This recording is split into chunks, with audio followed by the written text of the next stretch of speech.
All right, ladies and gentlemen of Virginia Peninsula, welcome to your second week lecture. This is January 26th, and mainly I hope that all of you are doing well.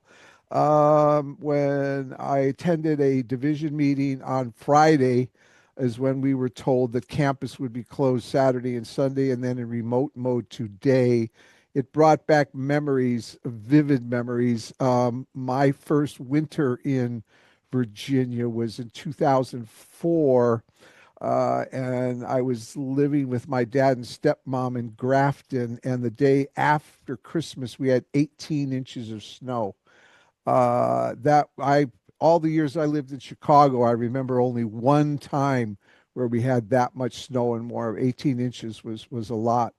But I also remember living in Hampton and commuting to Williamsburg and then back and forth. I was living in Williamsburg, commuting to Hampton. And remember sometimes when the 64 was pretty icy and snowy. So please just be careful. Please be careful until the ice melts.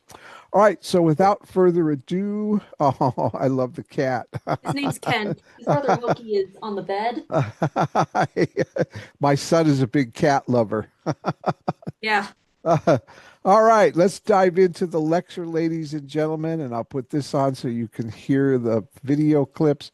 Today, we're covering a couple of different civilizations. Uh, they're connected. Wait a minute, I don't want that. Oh, there we go. I usually lump these two together, early Greece and the Aegean. Early Greece would have been what technically called the Archaic period. This would have been very early Greece, like during the time of the Trojan War with the ancient Greeks and the Trojans, but also the Aegean, because we're going to briefly cover a civilization south of Greece on an island called Crete, and these were the Minoan civilization. Very interesting people. We'll cover them a little bit as well. So here's a map that just shows you what the lay of the land was about this time. You see Athens about dead center, and instead of seeing Sparta, which was the city to crop up later, you now see Mycenae. Mycenae was a very fortified city, a very warlike city.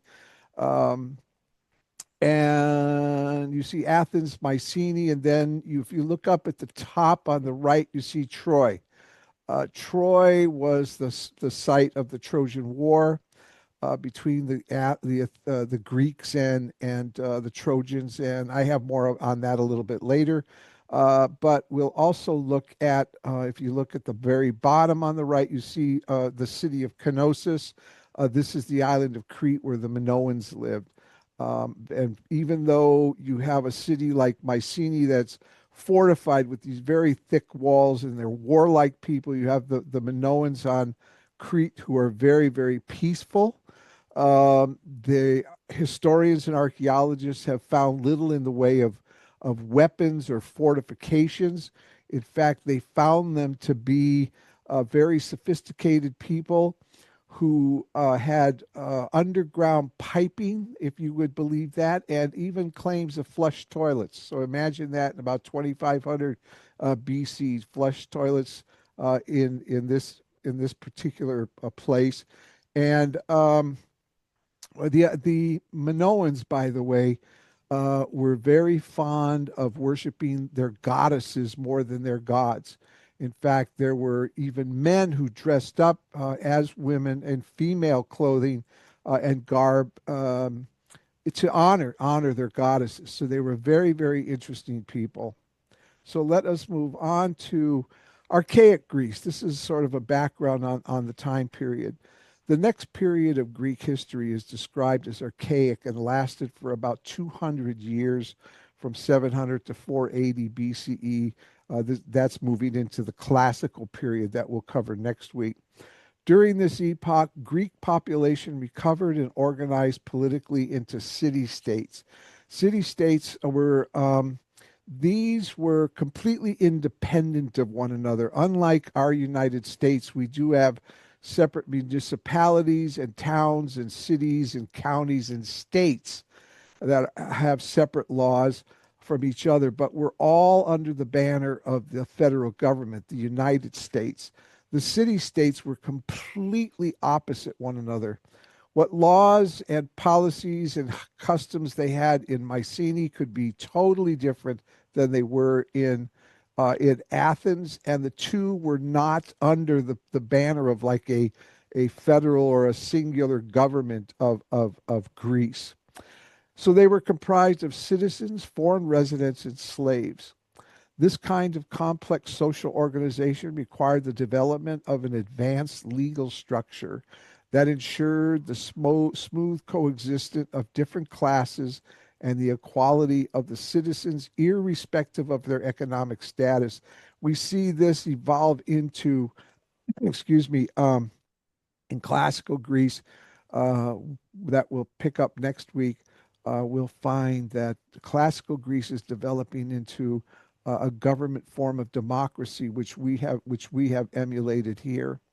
This was a required precursor for the democratic principles that we see developed 200 years later in Athens. So this is also the period when we see the greatest interest in the Greek deities, the gods and the goddesses. There's been so many movies out there that have played up the gods and goddesses. The two that ring most recent for me are the Clash and the Wrath of the Titans. Both of those were done, oh my gosh, 10 years ago or more, where we see the role of the gods and goddesses played up significantly. In fact, I think in both movies, the actor Liam Neeson played Zeus. And so the question comes up, why did the Greeks create the Olympian deities? Because they imbued with them with these very strong and significant human characteristics. In fact, it's been said that Zeus liked to transform himself into a male human because he enjoyed intimacy with human females.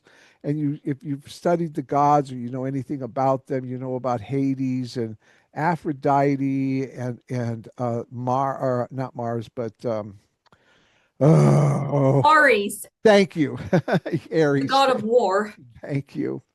So, why did the Greeks create the Olympian deities? They were often used to teach people about events they could not always understand, such as illness and death or earthquakes and floods.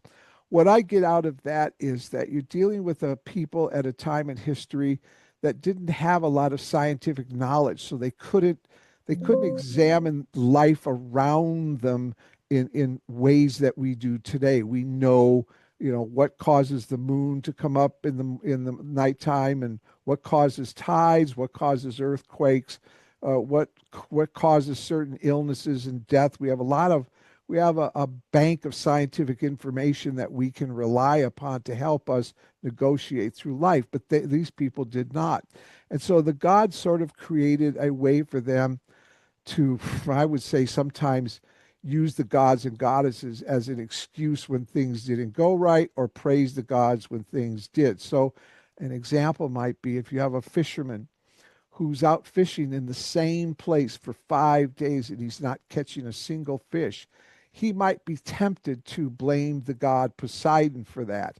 Or instead of moving to another area where there may be some more fish, or having a scientific understanding of why the fish aren't where he's located. And so he might, by the same token, if he's catching fish every day by the netful, he might praise the god Poseidon for this. That's just one example of how the gods were used. But the Greeks also allowed the gods to sort of dictate their lives. The Greeks became puppets of the gods by their own choosing, because by every means of logic, we have to assume that the gods and goddesses didn't really exist. The Greeks believed in gods and goddesses who they thought had control over every part of people's lives. The ancient Greeks believed that they had to pray to the gods for help and protection, because if the gods were unhappy with someone, they would punish them. Interestingly, I'll add to this, I grew up Roman Catholic, and I'm not mocking the church at all, but I remember so well as a child nuns in school would tell us that if we misbehaved, God would punish us immediately.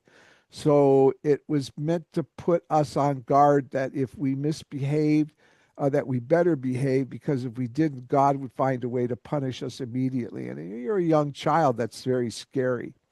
They made special places in their homes and temples where they could pray to the statues of the gods and leave presents for them. Later on, I mean, this is the same thing. We had statues in our homes of Jesus and Mary and of various saints. And when I went to church, there were also statues there. So, in a way, you know, growing up as a Roman Catholic, I think in some ways was partially similar to how maybe the Greek people felt about their deities. Even though, again, I'm not you know making any comments about the church at all. I have many good friends who are in the Catholic Church still, even though I'm not any longer. All right, so let's take a look at these Olympian deities. You see some up here. These are the primary 12 that are usually addressed, but there are many, many more representing all aspects of life. So let's take a look. This is kind of a cartoonish description of them, but I like it.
I know it's kind of cartoonish, but I still like this video. There is one video that depicts it's just a scroll, and it's like, oh God, dozens of these gods and goddesses names I couldn't even pronounce. Again, representing different aspects of life, but these 12 are the primary as far as myth and legend go, and the ones that we hear the most about when we see them depicted in movies. All right, so what we have here, this is an example of what I'm talking about. This person you see here, his name is Perseus. He's the actor Sam Worthington, I believe. This is in Clash of the Titans. Um, and he is, by all rights, he's a demigod. His mother was human, but his father is Zeus. And but as an infant, he is given to a family who are fishermen. And so what you have here is a scene where the people of the city of Argos are beginning to rebel against the gods. And this scene, if you haven't seen the movie, this scene depicts some soldiers high up on a cliff above the water. Um, and they're destroying a statue of Zeus that eventually falls into the sea below them. And the retribution for that is, or the punish for that is that Hades appears and he breaks himself up into these harpy creatures that start destroying the soldiers up on the cliff. Well, after that's all done, Hades comes back to a form and he dives into the water and it upsets the ship or the boat that Perseus is on. And unfortunately, as the boat sinks, his family, his father, mother, and his sister die. And he swims back to the surface. And this is the beginning of the movie where he is going to take revenge against the gods. And that's then the whole story unfolds, leading up to the killing of the creature that we're going to see in one of the other clips. So let's take a look at this clip. The statue of Zeus. Magnificent.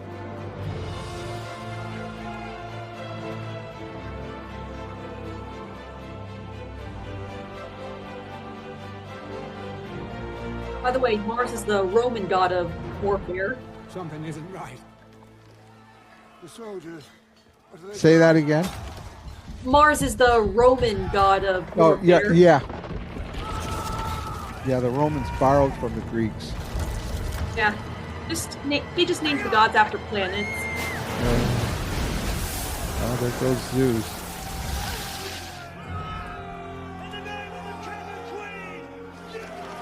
Who are they? Soldiers from Argos. What have they done? They declared war. War against the gods.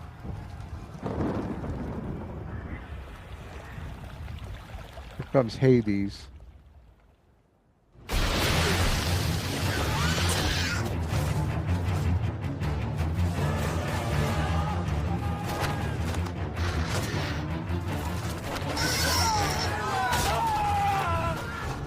Let's turn the boat around. No. Do nothing.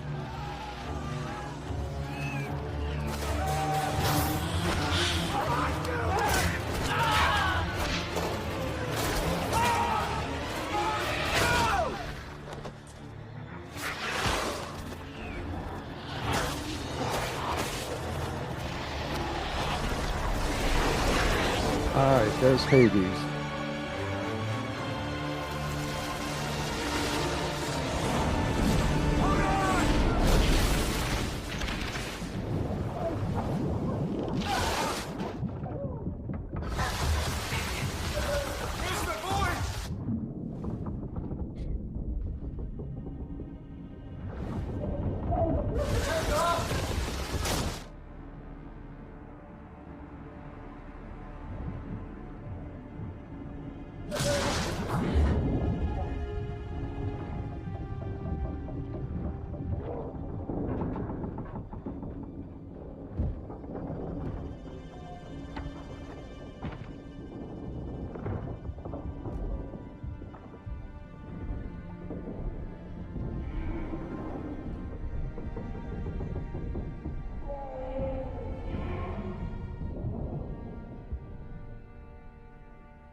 Okay, there begins Perseus's revenge against the gods and goddesses, and eventually he has to defeat a monster called the Kraken, but I don't want to tell you how if you haven't seen the movie yet.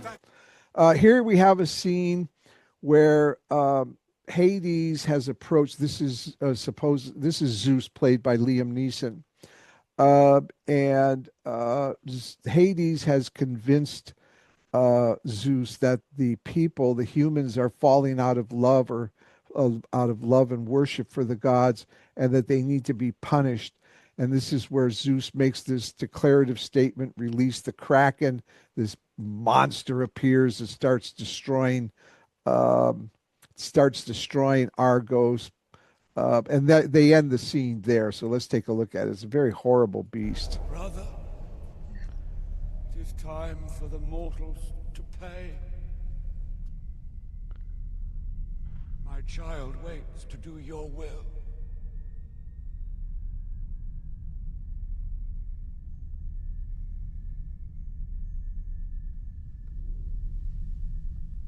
Leave us.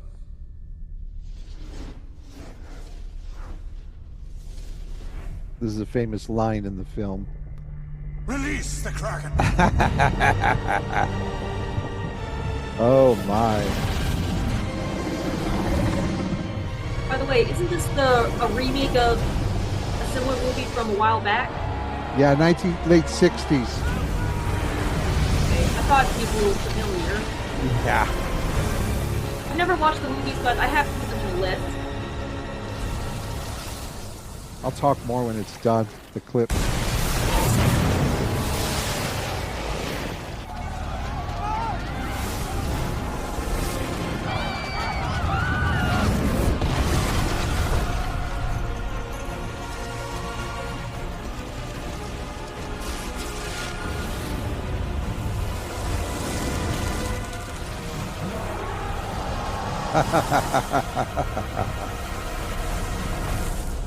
Oh, there's the Kraken. Yeah, there was a this is a remake. Clash of the Titans from an earlier version of the movie was made the 1960s. But of course, with CGI and all the technical effects they have now, this is much more dramatic. This one also added a film called The Wrath of the Titans. If this is something that interests you, I'm sure you can find both of these movies at iTunes. Brother.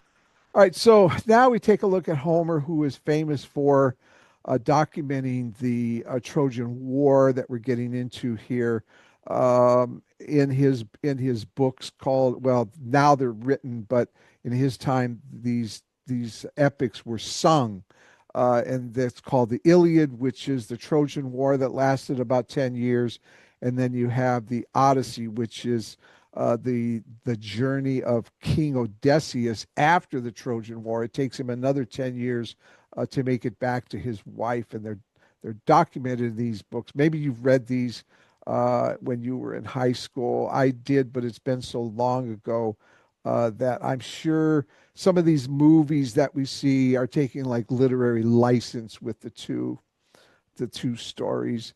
And here you have a version of this.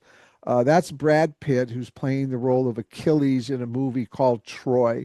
Critics have said there's a lot of literary license and freedom taken in how this movie is depicted. But the essence of it is that the Trojans and the Greeks have gone into a peace agreement. The Greeks are at, or the Trojans are at in Greece to sign this peace treaty.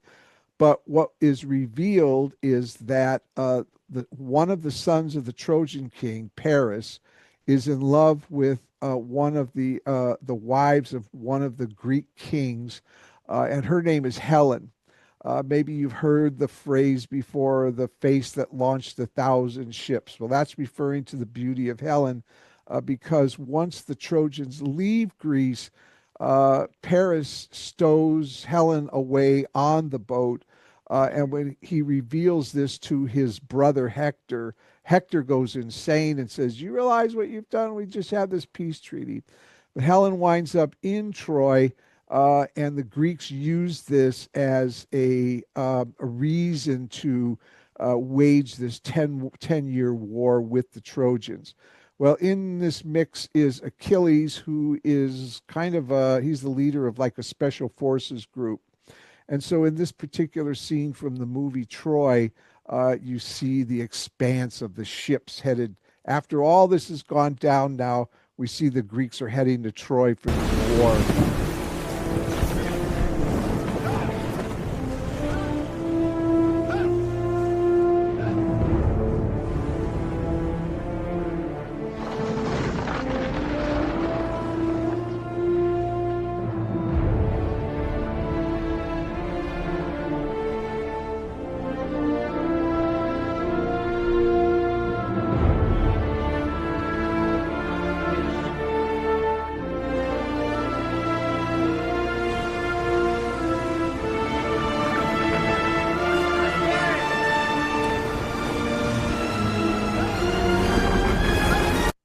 Okay, so the Greeks are actually our movie makers are going to focus on Achilles because he's a major part of this particular interpretation of the Trojan War.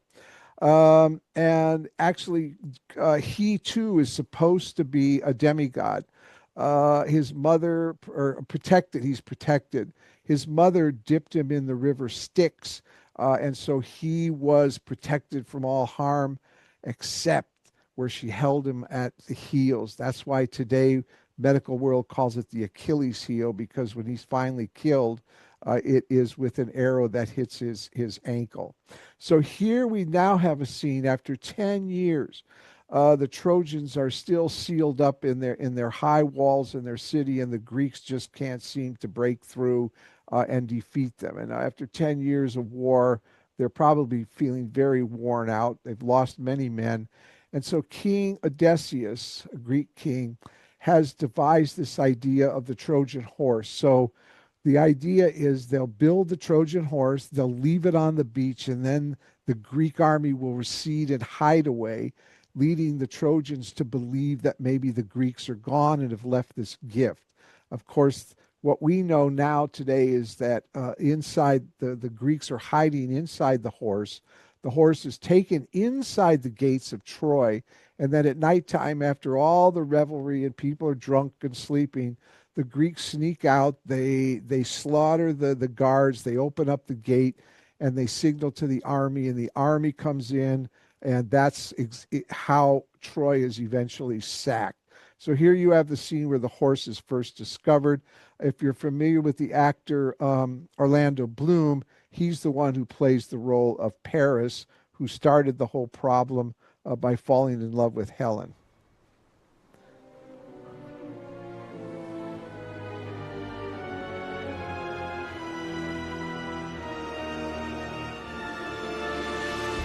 What is this? An offering to Poseidon. The Greeks are praying for a safe return home. This is a gift. We should take it to the temple of Poseidon. I think we should burn it. Burn it, my prince. It's a gift to the gods. Father, burn it.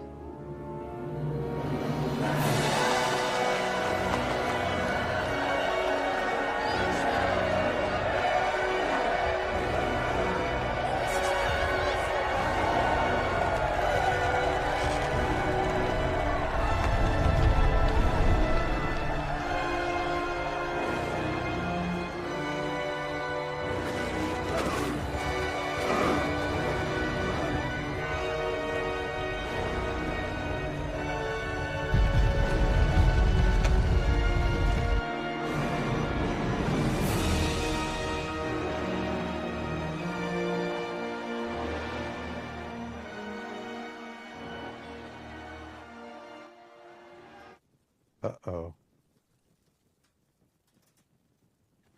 Here they come.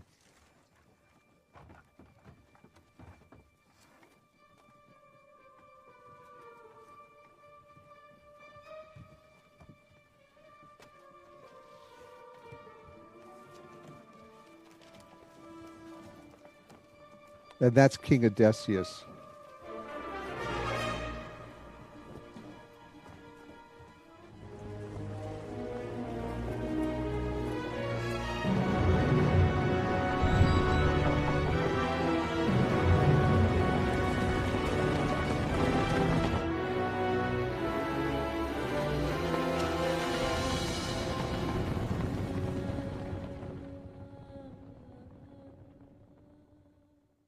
Okay.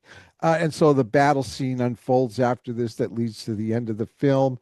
How much of this movie, Troy, is actually part of Homer's rendition, or whether the Trojan War even really happened?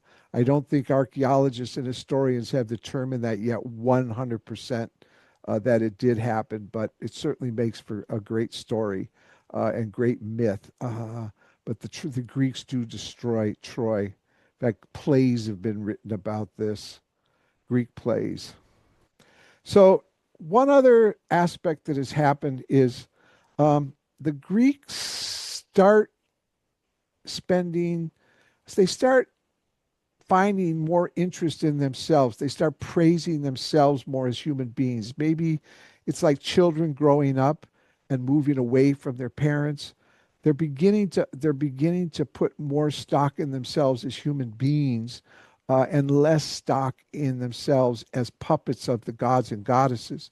In fact, there's a Greek philosopher named Protagoras who makes the statement, man is the measure of all things. Now, there's many different interpretations of what that means, and I have a speaker in one of the clips for classical Greece next time, and he will talk about that. But one of the ways that the Greeks began to celebrate themselves was through their sculpture. They set up a sense of idealism. They were beginning to develop what they call the classical values of ancient Greece. And these included perspective and beauty and warmth and understanding, and perfection. And so whenever you hear about a classical revival, it's a revival of those ancient Greek values that you'll see next week when we start talking about the architecture and sculpture. But this is a rudimentary way in which the Greeks are beginning to celebrate themselves.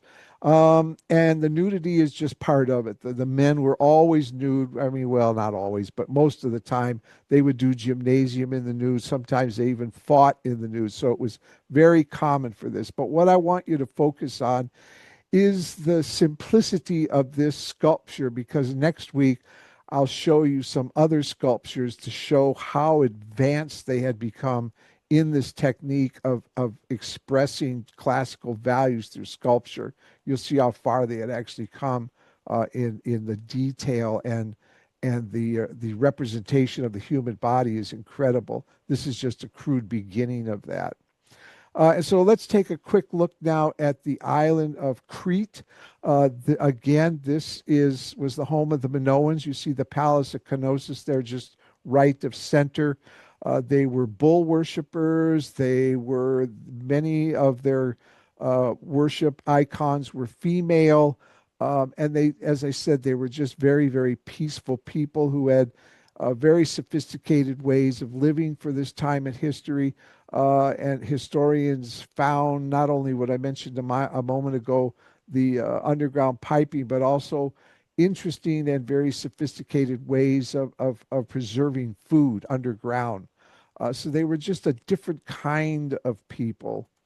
And this is a remnant of the palace of Knossos. It was a very, very lavish palace. It was very large. And it was through some explorations of historians and archaeologists who discovered this many years ago, that they began to piece together who the Minoans were and how they survived. Apparently, the Minoans disappeared rather quickly, and no one really to this day understands why. Some say it was natural disaster. Some say it was incursion from other tribes that simply were stronger than they were, because the Minoans did not have a way to defend themselves adequately. But for whatever reason, they did disappear rather quickly. And this is an example of one of their frescoes. And one of the reason I bring this up is, as I said earlier, many of the men even dressed and as females in honor of their gods and goddesses, or their goddesses.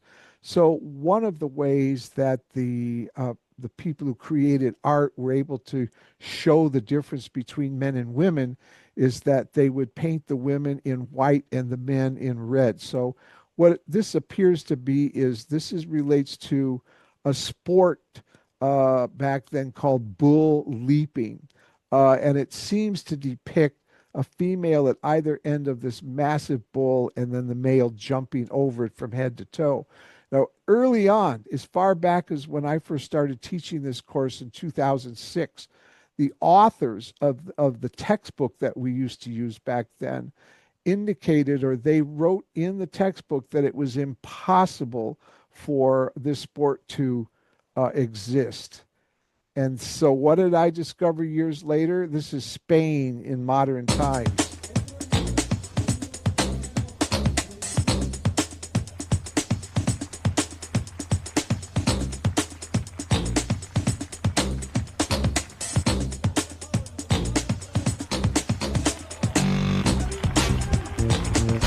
Oh, look at that.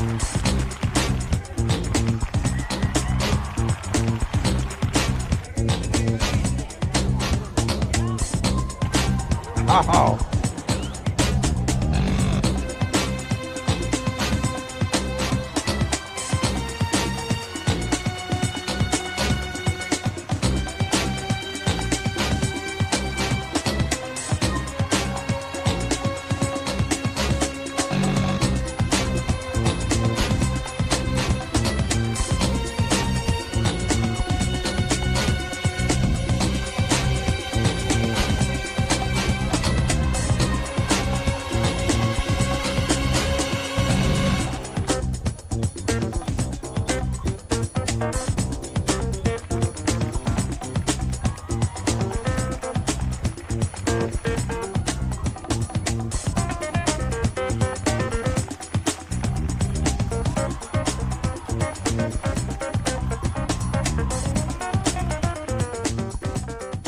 So it's conceivable this sport goes all the way back to ancient the Minoans.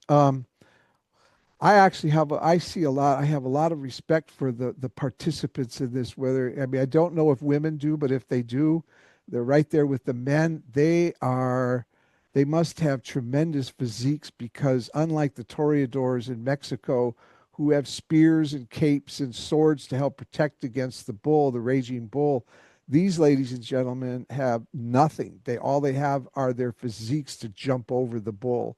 So I do this just because it's kind of it's a little bit of a chuckle moment when authors say that such a sport would be impossible, and here we have it today. And that is it, ladies and gentlemen. I guess another, just a thumbnail view of, where am I going here? Here I am.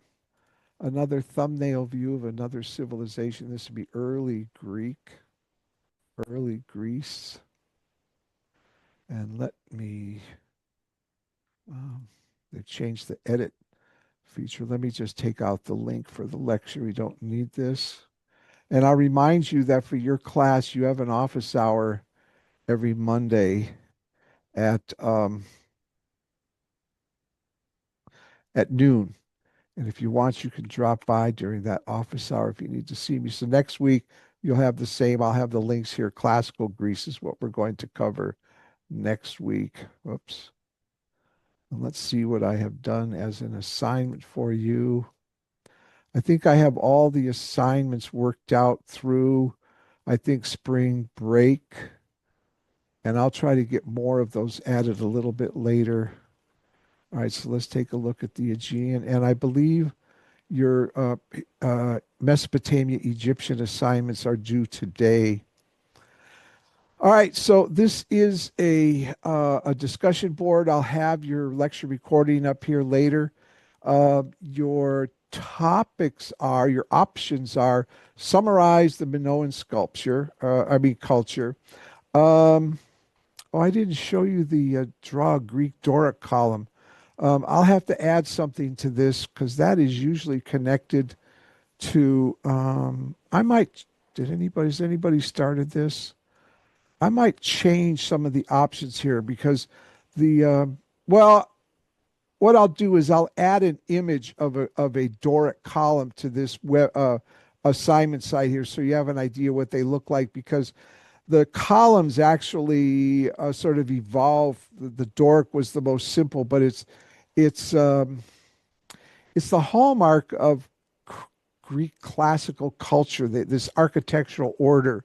It began with a very simple column called the Doric. It became more sophisticated with the Ionic, and then it became even more sophisticated with the Corinthian column. In fact, I mean, any of our municipal buildings, even today, if they have that Greek look to them, take a look at the tops of the columns and you'll see either the one of those three orders. So I'll add an image here of the Doric. So if you want to draw that, you may. Your other option is to highlight the role of the Olympian deities in Greek life. Some of this is going to require that you do some independent research on your own. And I'll also add a fourth option here that's a part of all of your discussion boards. And that is, if the options I give you don't interest you, find something that is related to your interests, but that you can tie to the particular time period we're covering. So if medicine or war or something else interests you, if you have a different interest, maybe something related to your major that you would like to pursue in an historical perspective, just tie it to this particular time period, which would be Archaic Greece, okay? And then the rubric is the same for all of your discussion boards. I would like to see a 3-paragraph post. And then when you reply to other students, it would be at least a paragraph to 2 other students for your full 15-point value. And again, if you do a post and 2 replies, it's 15. If you do a post and 1, it's 10. If you do a post alone, it's 5 points. So you can determine your own point value based on what you want to accomplish with the assignment. And then this will be due next Monday, February the 2nd. This will be a pattern. Whenever we have a lecture on Monday, then the assignment will be due by the following Monday. So that is it for today, ladies and gentlemen. If you have a question, I'm all for you. Otherwise, thank you for being here. I do have a question. Sure. I couldn't help but notice how similar the ancient Egyptian religion is to the Greek gods on account of how they're both polytheistic, save for the ancient Egyptian gods and deities having animal heads. Is it possible that there might be some connection between the two? You know, there definitely, I think there could be, because like when we covered Mesopotamia last week, uh, the geography was that Mesopotamia and Egypt were fairly close to one another. So why couldn't they have traveled back and forth and shared information and both had some connection? And I think it's also possible for the ancient Greeks, because up until this time that you see the city-states starting to form, it was really just farmers like early humans, hunters and gatherers. But as they began developing into a social structure, I'm sure that as they talked about some way to view worship of something larger than themselves, there must have been travelers or some way that they communicated with other cultures of the region. Sure, it's possible. In fact, that might be something, a research project sometime to look that up and see. But that's a good suggestion, a good thought. Thanks. Anything else? Hmm. So far, no. Okay, well, please do take care of yourself in the weather. Oh, I will, all right. I got my radiator on and everything. All right. All right. Well, I'll see you next Monday then. Thank you for being here. You're welcome. Okay. Bye. Okay. Bye-bye. Thank you. It's good seeing you. I like that.